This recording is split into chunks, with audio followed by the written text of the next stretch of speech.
Hello, holiday heroes! Welcome back to World Traveler Wednesday with Miss Rosie. Today we're going to be going to a place that is home to the African Union headquarters and home to one of my favorite types of food and a place that I would love to visit as soon as we're able to travel again. So don't forget to pull out your World Traveler Wednesday folders. That way we can have our passports handy, and we can also have our map of the continents so we can mark off where we flew to and learned about. And don't forget to write a little reflection afterwards, talking about something new you learned, what your favorite part was. So today we are going to be traveling to Ethiopia. Ethiopia is located on the continent of Africa. It is bordered by Eritrea, Djibouti, Somalia, Kenya, South Sudan, and Sudan. And as I said in the previous slide, it has no coastline. It's landlocked, so it's surrounded entirely by other countries. The land is a mixture of highlands and lowlands. At 435,071 square miles, Ethiopia is the world's 27th largest country, comparable in size to Bolivia. The country entirely lies within the tropical latitudes, thus the lowlands have tropical savanna or desert climate, while the higher mountain plateau experiences a more mild climate. The country is in a central and eastern position on the Horn of Africa, which is a peninsula and the easternmost projection of the African continent. It lies along the southern side of the Red Sea and extends hundreds of miles into the Gulf of Aden, Somali Sea, and Gardafui Channel. The Horn of Africa consists of the countries of Djibouti, Eritrea, Ethiopia, Somalia, and the self-declared state of Somaliland. Ethiopia is the largest and most populated country in the Horn of Africa. The capital of Ethiopia is Addis Ababa, which is the highest lying capital city in Africa at 7,726 feet, and the fourth highest capital city in the world after South American cities La Paz in Bolivia, Quito in Ecuador, and Bogota in Colombia. Addis Ababa is located on a plateau high in the central mountains of Ethiopia. More than 4.8 million people live in the capital, and it's the most populous city in Ethiopia.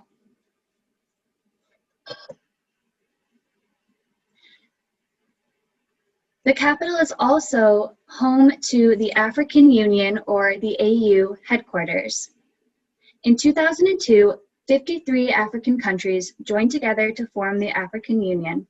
The leaders of these countries felt that the Union would benefit all the countries' people, governments, and businesses. The headquarters of the AU, as I said, is in Addis Ababa, Ethiopia. The AU took the place of the Organization of African Unity, or the OAU. African leaders formed the AU to improve what the OAU had been doing. One of the AU's goals is to promote unity or togetherness between African countries. Other goals are to defend the member countries and to encourage economic development. The AU also works for peace and stability, the end of hunger, and the protection of human rights. The climate is mild in the highlands and hot in the lowlands. The average annual temperatures in the highlands are in the low 60s degrees Fahrenheit, while the lowlands average in the low 80 degrees Fahrenheit. Ethiopia has two rainy seasons, from March to April and from June to August. The amount of rainfall often depends on altitude. Higher areas are typically wetter, and lowlands are typically drier. The country often experiences devastating droughts as well. The country partly lies on a high plateau with a central mountain range and is divided by the Great Rift Valley. The Great Rift Valley is a vast break in Earth's surface that runs along part of East Africa. The Great Rift Valley runs for 4,000 miles from Jordan in southwestern Asia to the coast of the Indian Ocean in central Mozambique. The valley is 30 to 40 miles wide on average, but reaches nearly 300 miles at its widest section in the Danakil Desert in northeastern Africa. The steep walls of the valley rise about 3,000 feet above the valley floor. In some places, there are cliffs that reach 9,000 feet high. The Rift Valley is a chain of 7 lakes, each with its own distinct feel. Ethiopia's highest point is Mount Ras Dashen with 14,872 feet. Mount Dashen is also one of the highest mountains in Africa. The lowest point in Ethiopia is the Danakil Depression, which is 410 feet below sea level. This is the hottest place on our planet considering the annual average temperature. The Nile is the longest river in the world. It flows through northeastern Africa for about 4,132 miles. The most distant sources of the Nile are rivers that begin in Burundi and Rwanda. Those rivers flow into Lake Victoria. From Lake Victoria, the Nile flows through Uganda, South Sudan, and Sudan. For about 500 miles in South Sudan and Sudan, the river is called the White Nile. At the city of Khartoum, Sudan, the White Nile is joined by the Blue Nile. Farther north, it is joined by the Atbara River. Both the Blue Nile and the Atbara begin in the highlands of Ethiopia. The Nile continues to flow north across the deserts of Sudan and Egypt. North of Cairo, Egypt, the Nile enters the region called the Delta. There, it splits into 2 branches that flow into the Mediterranean Sea. Ethiopia's longest river is the Blue Nile, which is also called Abai in Ethiopia. The river has a length of 8,444 feet and originates in Lake Tana. Ethiopia delivers roughly 81% of water volume to the Nile through the river basins of the Blue Nile, Sobat River, and the Atbara. The Simien Mountains in northern Ethiopia, northeast of Gondar in Amara region, are part of the Ethiopian highlands. The mountains consist of plateaus separated by valleys and rising to peaks. The tallest peak is Raj Dajen at 14,928 feet. Other notable heights include Mount Ruwat at 14,557 feet and Kitis Yared at 14,609 feet. Lalibela is a religious center in north-central Ethiopia. It is famous for its unique Christian churches built about 800 years ago. Each of the 11 churches was carved out of solid rock. These rock churches were built underground. Each church was cut from solid red granite, and workers first dug deep trenches around big blocks of rock to build them. There are 2 main groups of churches that are connected by underground tunnels. The largest church is called House of Medhain Elam, which translates to Savior of the World. It is 109 feet long, 77 feet wide, and the trench around is about 35 feet, or 10 meters deep. Did you know there are 8 UNESCO World Heritage Sites in Ethiopia, with the Simien National Park and the Lalibela churches being the oldest acknowledged heritage sites in the country. Similar to the Maasai in Kenya, the villages in the lower Omo Valley haven't been influenced by the outside world, and is home to several indigenous groups where traditions are still upheld. Here, you'll find people whose culture is dramatically different from your own. The Omo River Basin is one of the UNESCO World Heritage Sites due to fossil and tool finds that date more than 2.4 million years ago. Grasslands cover much of Ethiopia. Tropical forests grow in the highlands, but many forests have been cleared to create fields. In Ethiopia, there are more than 20 national parks and reserves that protect some of Ethiopia's unique animals. Ethiopia is home to many rare and endangered animals and plants. Prehistorically, the African wild dog could be found widespread in Ethiopia. However, this animal is thought to be potentially locally extinct.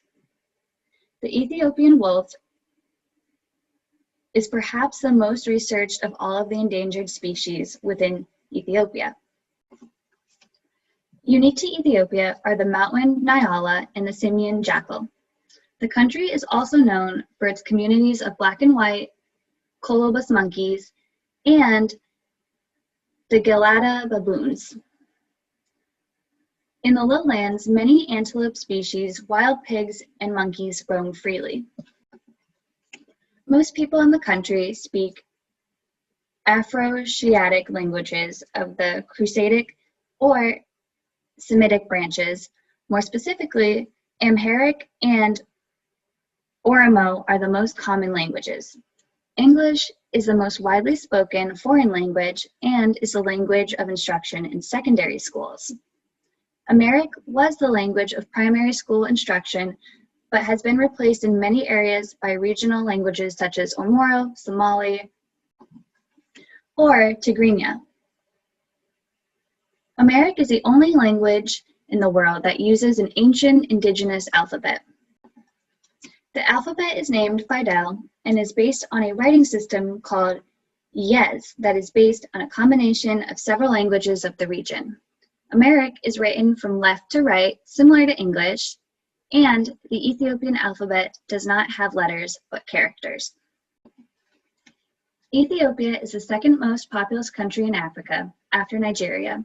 Most people live in the highlands in the northern and western parts of the country. There are about 80 different ethnic groups in Ethiopia. Among them are the Oromo, Amhara, Tigrinya, and Afar. The largest group are the Amoros, who are mainly farmers and herders.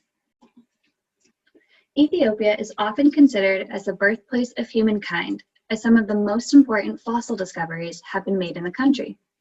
The oldest fossil bones belonging to one of the great apes, a female early human called Ardi, were found in 1994 near the Awash River. Ardi, together with the Lucy skeleton, are one of the most complete early human ancestor skeletons that was ever discovered. Ardi's fossil bones are more than 4.4 million years old. Lucy's 3.2 million year old remains were discovered in the Afar region in northern Ethiopia in 1974. There is a very strong community focus rooted in Ethiopian culture. People often mutually rely on their relatives and neighbors. This aspect of the culture is described as Mahirubrari Niru, which translates to the meaning collective life. Local churches and mosques often play a key role in mobilizing community support. However, this community-minded generosity must be reciprocated for it to be received. Individuals are expected to put others before themselves in order to be a meaningful member of society. Those people who are not similarly kind and helpful may not receive support during times of need.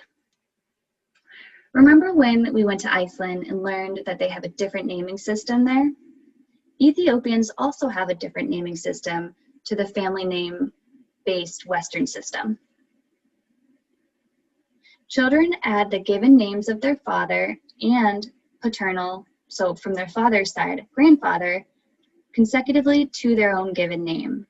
For compatibility purposes, as is done in passports, the grandfather's given name is taken as a family surname, and a person's given name and his or her father's given name form the first name.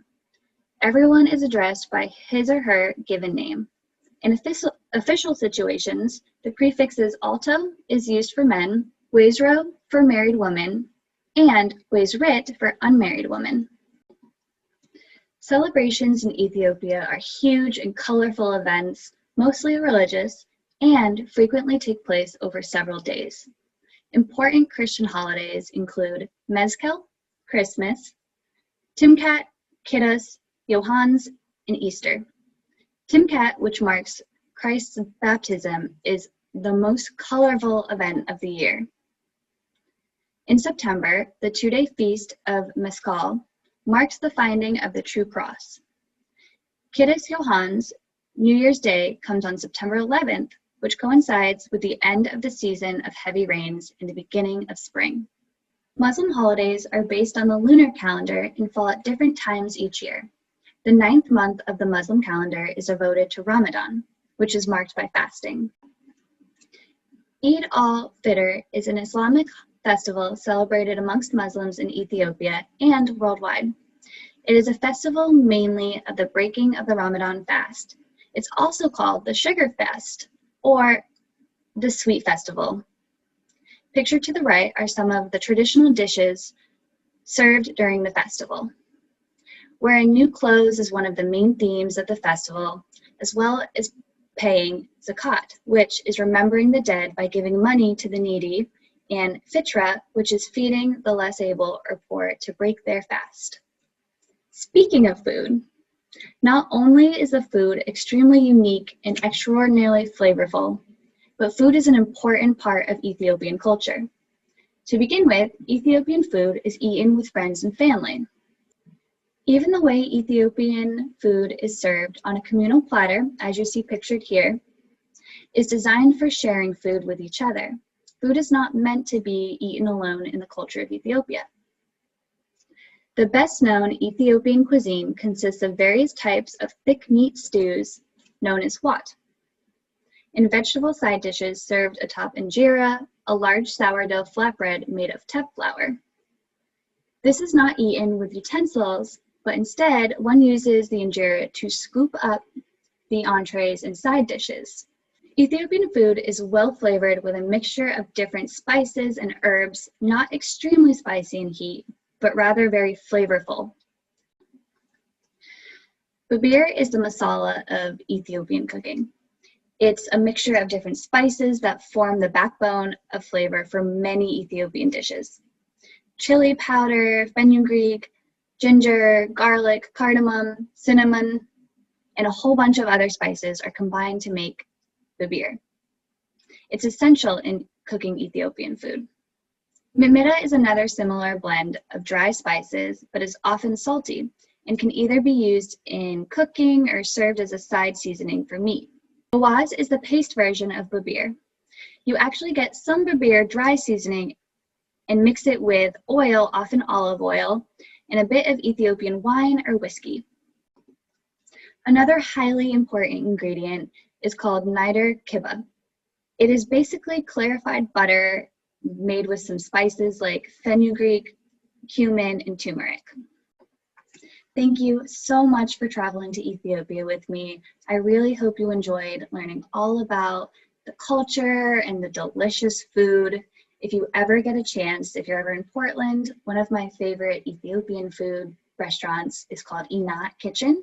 It's on Killingsworth. I highly recommend it. I go there probably once a week. They just have the best injera. And yeah, if you haven't already done so, make sure to hit that subscribe button so you always get notified when we release new content. That way you can respond to any video and you can get entered into a weekly drawing for a special Sun prize. And I will see you all next Wednesday for another World Traveler Wednesday.